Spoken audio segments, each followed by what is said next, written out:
you need to be prepared. Are you a prepper? Would you call yourself a prepper? Yeah. I wrote a book about it, yes. Yeah. Big time, yeah. So you believe in practical prepping as far as food and all of that? What people don't understand, especially with Christians, is that God mandates it. He tells us to do this. He says, always be ready to share the hope in meekness and fear. Always means always. Always is in good times. Always is in bad times. Always. And if we are not always ready, then how do we share the hope? Right. And by being prepared, by having food on hand, by having these things on hand, it's less of a distraction now that the enemy can use against us. That's right. And now I have that freedom because I'm not burdened with, oh, wow, what are my kids going to eat? Right. Or whatever. And I can now share the hope.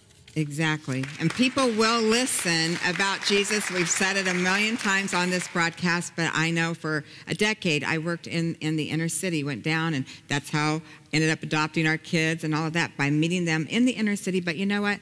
We would always go down and feed them first. Give those little babies, give those little tummies some food, and then we would teach them Bible stories and teach them about Jesus. And then they would want us to meet their moms, typically. Usually dads weren't around, but typically moms. And the next thing you know, 20 years later, Jim and Lori Bakker adopt 5 Mexican kids, and they were from the inner city. But that's how it happens. And so that is so real, because you have to be practical with the food. That's why we have all these amazing food offers for you.